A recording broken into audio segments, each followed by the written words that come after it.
So hello guys, it's me Ayush और मैं तुम सभी का वेलकम करता हूं चैनल के एक और ब्रांड न्यू वीडियो में। और आज के वीडियो में हम लोग एक्सप्लेनेशन करने जा रहे हैं 2006 में रिलीज हुई एडवेंचर ड्रामा मूवी 8 बिलो का। ये मूवी रीमेक है 1983 में रिलीज हुई ट्रू स्टोरी पे based Japanese drama adventure movie Antarctica का, जो कि हमें दिखाती है कि इंसान और जानवर के बीच का प्यार कितना ताकतवर और अटूट हो सकता है और वो अपने इस प्यार के लिए कितनी हद तक जा सकते हैं। मूवी काफी अच्छी है, जिसकी वजह से मैं तुम लोगों को रेकमेंड करता हूं कि तुम लोगों को एक्सप्लेनेशन से पहले डायरेक्ट जाके मूवी देख लेनी चाहिए, क्योंकि मूवी के अंदर जो हमें इमोशंस फील करने को मिलते हैं उनके बारे में मैं सिर्फ बता सकता हूं, समझा नहीं सकता, जिसकी वजह से तुम लोगों को डायरेक्ट पहले जाके मूवी देख लेनी चाहिए एंड फिर आके ये एक्सप्लेनेशन देखना चाहिए। And now without wasting any more time let's get on to the explanation. Movie चालू होती है अलास्का से, जहां काफी ठंड पड़ रही होती है, पर दो आदमी बिना शर्ट के घूम के सबसे ज्यादा ठंड में रहने का रिकॉर्ड बना रहे होते हैं। इसके बाद हमें 8 यानी कि 8 डॉग्स दिखाए जाते हैं, जो कि इस जमा देने वाली ठंड में बाहर सो रहे होते हैं। फिर उनका मालिक जेरी वहां आता है, जो कि उन्हें उठाता है, खाना खिलाता है और उन्हें एक्सरसाइज कराता है। ये 8 के 8 डॉग्स जेरी से बहुत प्यार करते हैं, उसका सारा कहना मानते हैं और जेरी भी इनसे बहुत प्यार करता है। जेरी यहाँ अलास्का के अमेरिकन रिसर्च सेंटर में एज अ गाइड वर्क करता है, जो कि यहाँ के लोगों को रास्ता वगैरह दिखाता है। फिर वहाँ एक प्लेन आता है जिसमें किटी, जो कि उस प्लेन की पायलट होती है, और डॉक्टर डेविस, जो कि एक रिसर्चर होते हैं, वो वहाँ आते हैं। डॉक्टर डेविस को माउंट मेलबॉर्न जाना है, क्योंकि उन्हें मालूम पड़ा है कि वहां पर मर्क्यूरी से आके एक एस्ट्रॉयड गिरा है और डॉक्टर डेविस को वो एस्ट्रॉयड चाहिए। जेरी उन्हें बताता है कि वो जगह यहाँ से काफी दूर है, ऊपर से मौसम भी सही नहीं है, जिसकी वजह से उनकी स्नो मोबाइल्स नहीं चल सकती, जिसकी वजह से डॉक्टर डेविस को थोड़ा वेट करना पड़ेगा। पर जब डॉक्टर डेविस थोड़ा सा और फोर्स करते हैं तो अपना जेरी मान जाता है और बोलता है कि चलो ठीक है, मेरे डॉग्स हमें वहां ले चल सकते हैं। फिर जेरी अपने 8 डॉग्स को तैयार करता है एंड अगली सुबह जेरी और डॉक्टर डेविस उस मीटेरॉइड को यानी कि उस एस्ट्रॉयड को ढूंढने के लिए निकल जाते हैं। जेरी डॉक्टर डेविस को डॉग्स की गाड़ी में बैठाल के डॉग्स को रास्ता दिखा रहा होता है। आगे जाने के बाद जेरी को बर्फ के मैदान दिखते हैं। जेरी को शक होने लगता है कि कहीं ये बर्फ के मैदान टूट ना जाए, जिसकी वजह से वो अपने डॉग्स को कुछ इस तरीके से बांधता है कि अगर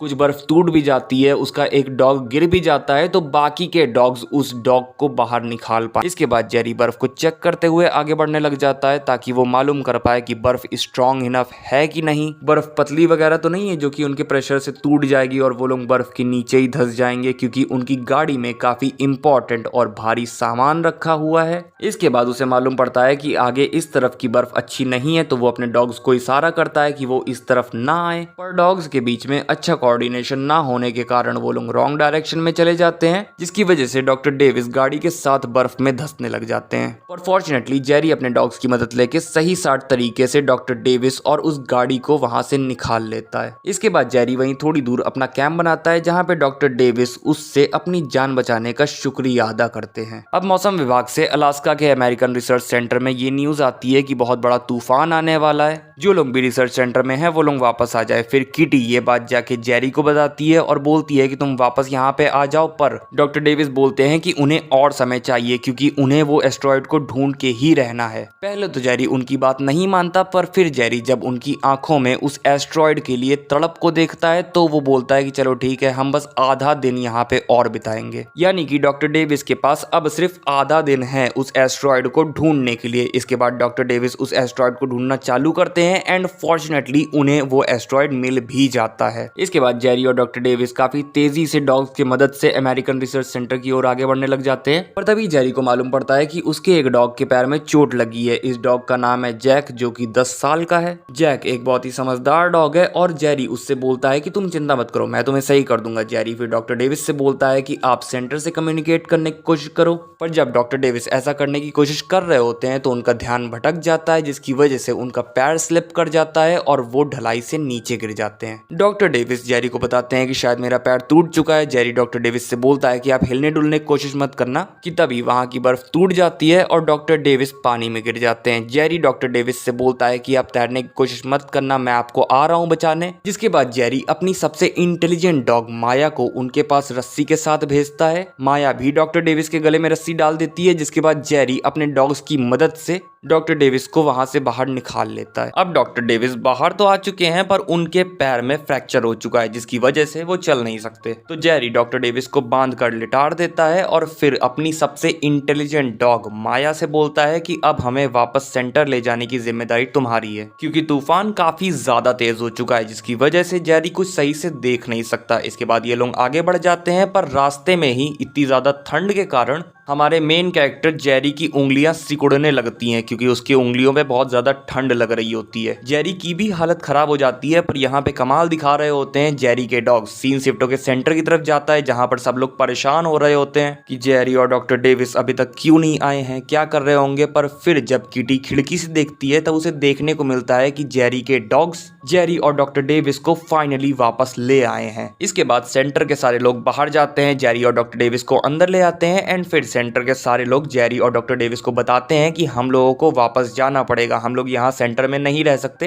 क्योंकि बहुत ही बड़ा तूफान आने वाला है। साथ ही साथ जेरी की उंगलियां भी सूज गई है, उनमें काफी ज्यादा ठंड लग गई है जिसकी वजह से जेरी की उंगलियां काम नहीं कर रही है और अगर जेरी को सही टाइम पे मेडिकल केयर नहीं मिली तो ऐसा भी हो सकता है कि जेरी का पूरा हाथ ही काम करना बंद कर दे। पर सेंटर के लोग जेरी के डॉग्स को अपने साथ अपने प्लेन में नहीं ले जा सकते क्योंकि उनके प्लेन में इतनी जगह ही नहीं है, जिसकी वजह से जेरी बोलता है कि वो भी अपने डॉग्स के साथ यहीं पे रहेगा। पर सेंटर के लोग उसे श्योरिटी देते हैं कि तुम चिंता मत करो, मौसम विभाग के लोग बस कुछ समय में तुम्हारे डॉग्स को वापस लेने आ जाएंगे। फिलहाल के लिए तुम्हें मेडिकल केयर की जरूरत है क्योंकि अगर तुम्हें जल्द से जल्द मेडिकल केयर नहीं मिली तो ऐसा भी हो सकता है कि तुम्हारा हाथ पूरा का पूरा काम करना बंद कर दे। अब इस वजह से जेरी के पास कोई रास्ता नहीं होता तो वो ना चाहते हुए भी हाँ बोल देता है। फिर जेरी अपने डॉग्स के पास जाके उन्हें एक लाइन से चेन में बांधता है ताकि उनमें से कोई भी इधर उधर ना जाए और जब मौसम विभाग के लोग उन डॉग्स को सर्च करते हुए आए तब वो डॉग्स आसानी से मिल जाए। फिर जेरी माया से बोलता है कि बाकी के डॉग्स का ख्याल रखना और जेरी प्लेन में बैठ के सेंटर के लोगों के साथ वहां से चला जाता है। इसके बाद जब ये लोग रास्ते में होते हैं तब जेरी बेहोश हो जाता है क्योंकि ऑब्वियसली वो काफी थका हुआ है और इसके बाद जब जेरी को होश आता है तब एक दिन गुजर चुका होता है। वो अपने साथी चार्ली से पूछता है कि सब लोग कैसे हैं। चार्ली उसे बताता है कि हाँ सब लोग ठीक है। इसके बाद जेरी बोलता है कि मेरे डॉग्स को ले आओ एंड चार्ली उसे बताता है कि अभी तक डॉग्स यहाँ पर नहीं आए हैं क्योंकि तूफान काफी ज्यादा तेज हो चुका है। जेरी की तबीयत अभी भी ठीक नहीं होती है पर फिर भी वो किटी के पास जाके उससे पूछता है कि हम लोग वापस कब जा सकते हैं मेरे डॉग्स को लेने, और किटी उसे बताती है कि अभी तूफान काफी ज्यादा तेज हो चुका है जिसकी वजह से हमें तूफान के रुकने का वेट करना पड़ेगा एंड शायद तूफान ठंडियों के एंड में ही रुके।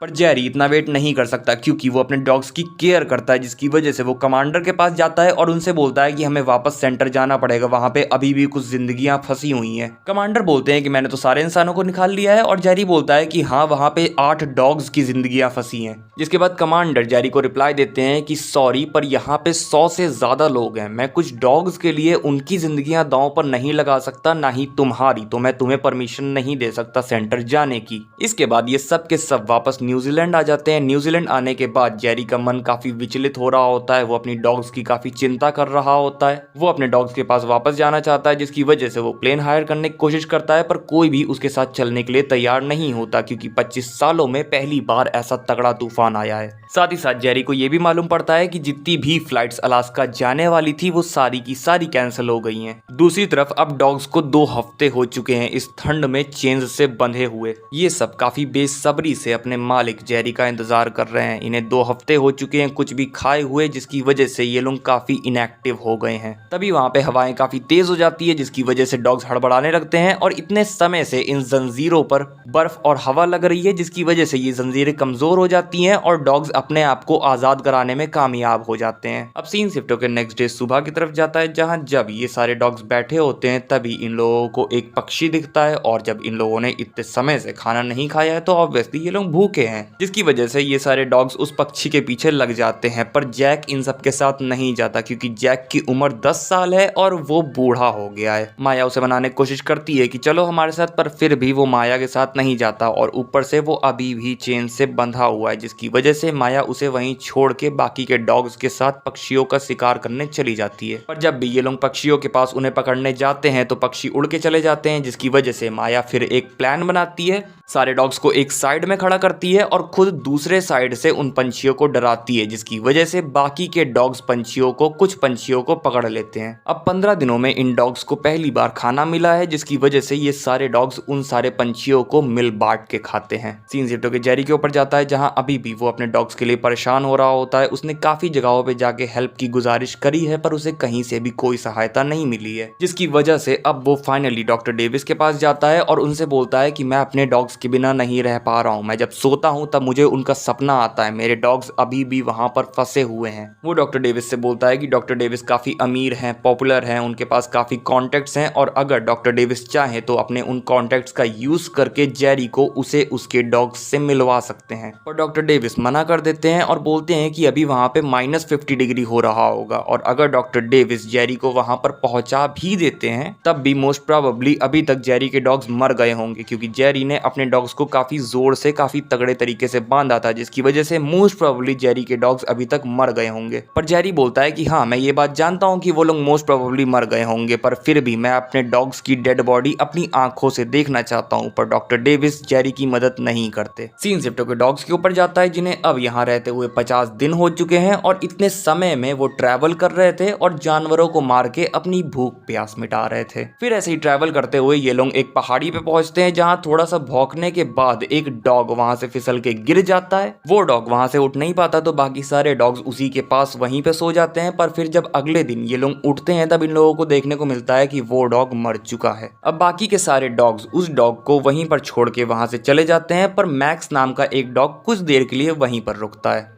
फिर जब वो अपने साथियों के पीछे जाने का डिसाइड करता है तब उसे देखने को मिलता है कि उसने अपने साथियों की सेंट को खो दिया है, यानी कि वो अपने साथियों को फाइंड नहीं कर पा रहा होता है। तो वो वापस से अमेरिकन रिसर्च सेंटर जाने लगता है। दूसरी तरफ उसके साथी यानी बाकी के डॉग्स घूमते फिरते रशियन रिसर्च सेंटर पे पहुंच जाते हैं, जहां पर इन्हें अंदर जाने के बाद काफी सारा खाना मिलता है, तो ये अच्छी तरीके से अपनी पेट पूजा करते हैं। दूसरी तरफ हमें दिखाया जाता है कि मैक्स अपने अमेरिकन बेस तक पहुंच जाता है, पर ये पूरा का पूरा लॉक्ड होता है, तो मैक्स अमेरिकन बेस के अंदर नहीं जा पाता, जिसकी वजह से उसे यहाँ से वापस जाना पड़ता है। मैक्स बहुत भूखा रहता है तो वो खाने की तलाश करने लगता है और जब उसे एक व्हेल दिखती है तो वो उसे खाने जाता है, पर उसके अंदर से एक लेपर्ड सील बाहर आ जाती है और ये सील जो रहती हैं ये काफी खतरनाक होती हैं। सील से डर के मैक्स वहां से चला जाता है, पर मैक्स काफी भूखा है और उसे वो व्हेल खानी ही है। तभी मैक्स देखता है कि उसके बाकी के साथी जो कि रशियन बेस पे गए हुए थे वो लौट आते हैं और अब ये सब वापस से असेंबल हो चुके हैं। इसके बाद मैक्स उस व्हेल के मांस का एक टुकड़ा अपने साथ लेके भाग जाता है। वो लेपर्ड सील पानी के अंदर से मैक्स का पीछा करने लगती है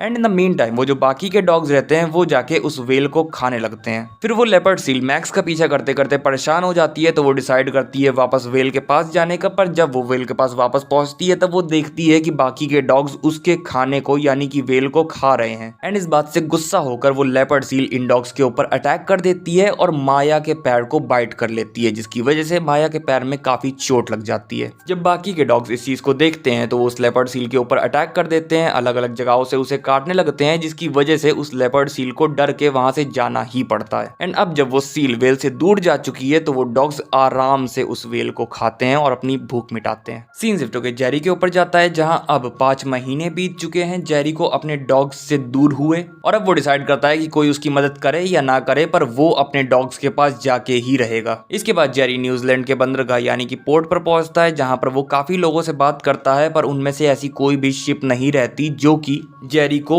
उसकी मंजिल तक पहुंचा सके। जेरी इस बात को सुन के काफी दुखी हो जाता है, पर फिर उसे मालूम पड़ता है कि उसकी पूरी टीम अभी तक उसके ऊपर स्पाई कर रही थी, यानी कि उसकी पूरी टीम पहले से ही जेरी की मदद करना चाह रही थी और अभी तक वो लोग सिर्फ प्रेपरेशंस कर रहे थे, सारी चीजें तैयार कर रहे थे और इस पूरी ट्रिप का खर्चा उठा रहे हैं अपने डॉक्टर डेविस। और उन लोगों ने अभी तक जेरी को ये बात इसलिए नहीं बताई थी क्योंकि वो जेरी को सरप्राइज देना चाह रहे थे। इसके बाद ये लोग हेलीकॉप्टर में बैठते हैं, पर ऑब्वियसली हेलीकॉप्टर इतनी दूर तक नहीं जा सकता, जिसकी वजह से ये लोग फिर शिप में बैठते हैं और शिप से अपने आगे का सफर कंटिन्यू करते हैं। और फिर समुद्र में कुछ ज्यादा ही बर्फ होने के कारण ये लोग वहीं पे फंस जाते हैं। इसके बाद ये लोग ये डिसाइड करने लगते हैं, चूज करने लगते हैं कि ये लोग वापस न्यूजीलैंड जाएं या ये लोग यहीं पर रहकर बर्फ के गलने का वेट करें। और अगर ये लोग हेलीकॉप्टर का यूज करके अमेरिकन रिसर्च सेंटर पे जाते हैं तो ये लोग वहां पर पहुंच तो जाएंगे, पर इनसफिशिएंट फ्यूल होने के कारण ये लोग वापस नहीं आ पाएंगे। जिसके बाद चार्ली अपना दिमाग चलाता है और बोलता है कि क्यों ना हम हेलीकॉप्टर का यूज करके इटालियन बेस पे जाएं। फिर इटालियन रिसर्च सेंटर से हम इटालियन रिसर्च सेंटर की स्नो मोबाइल का यूज करके हम अपने अमेरिकन रिसर्च सेंटर तक जाएंगे और वहां पे जाके डॉग्स को वापस ले आएंगे। और इस चीज से हमारे हेलीकॉप्टर का ज्यादा फ्यूल नहीं खर्च होगा और हम लोग वापस घर आ जाएंगे। इसके बाद वो लोग इसी प्लान को फॉलो करते हुए अपने हेलीकॉप्टर का यूज करके इटालियन रिसर्च सेंटर की ओर निकल जाते हैं। सीन शिफ्ट होकर डॉग्स के ऊपर जाता है, जहां माया का पैर खराब होने के कारण वो एक जगह बैठ जाती है। फिर सारे डॉग्स भी उसके आसपास बैठ जाते हैं और वहीं उसके पास खाना लाके उसे खाना देने लगते हैं। सीन शिफ्ट होकर जेरी और उसकी टीम की तरफ जाता है, जहां अब वो लोग फाइनली अमेरिकन रिसर्च सेंटर पर पहुंच जाते हैं। वो लोग वहीं पहुंचते हैं जहां जेरी अपने सारे डॉग्स को बांध कर गया था, जहां अब काफी सारी बर्फ पड़ गई है, जिसकी वजह से जेरी को वहां कोई डॉग नहीं मिलता। तो वो अंदर खोजता है एंड देन उसे मरा हुआ जैक मिलता है, जो कि अपने आप को चेन से आजाद नहीं करवा पाया था और बाकी के डॉग्स के साथ नहीं गया था। जेरी उसे देख के काफी दुखी हो जाता है। फिर वो बाकी के डॉग्स को फाइंड करने की कोशिश करता है, पर वहां पर उसे जैक के अलावा और कोई नहीं मिलता, जिसकी वजह से जेरी के अंदर एक होप आती है कि शायद उन लोगों ने अपने आप को आजाद करा लिया होगा और मेरे डॉग्स अभी भी जिंदा होंगे। तभी जेरी जब सामने देखता है तब उसके सामने मैक्स होता है, जिसके साथ साथ बाकी के सारे डॉग्स भी आ जाते हैं। उन्हें देख के जेरी काफी खुश हो जाता है, साथ ही साथ उसकी पूरी की पूरी टीम काफी खुश हो जाती है। जेरी के सारे डॉग्स जेरी की तरफ भाग के आने लगते हैं। जेरी की पूरी टीम भी डॉग्स के पास भाग के जाने लगती है, क्योंकि जेरी और उसकी टीम ने नहीं सोचा था कि कोई डॉग ऐसी सिचुएशन में यहाँ पर सरवाइव कर सकता है, पर उसके डॉग्स ने सरवाइव कर लिया है। अब जेरी को उसके 5 डॉग्स मिल जाते हैं। जेरी उन पांचों के पांचों डॉग्स को गाड़ी में बैठालता है, पर मैक्स गाड़ी में नहीं बैठता और जेरी की तरफ भौंक के कहीं जाने लगता है। जेरी उसका पीछा करता है एंड मैक्स जेरी को माया के पास लाता है। माया के पास आके जेरी माया से बोलता है कि सॉरी मैंने आने में इतनी देर कर दी, एंड फिर माया को अपनी गोद में उठा के अपने साथ ले आता है। और इसके बाद सभी लोग गाड़ी में बैठ के वहां से चले जाते हैं और जाते जाते जेरी वहां पर जैक की कब्र भी बना देता है। और इसी के साथ ये मूवी यहीं पर खत्म हो जाती है। सो देखा गाइस, मूवी कितनी हार्ट टचिंग थी। मैं मूवी को देना चाहूंगा 10 आउट ऑफ 9 स्टार्स, बिकॉज मेरी मर्जी। तुम लोग कमेंट सेक्शन में बताओ कि तुम लोगों को मूवी कैसी लगी। अगर ये वीडियो अच्छा लगा हो तो लाइक कर देना, चैनल पर नए आए हो तो सब्सक्राइब करके बेल आइकन दबा देना। मैं मिलूंगा तुम लोगों से नेक्स्ट वीडियो में, तब तक के लिए बाय बाय, टाटा।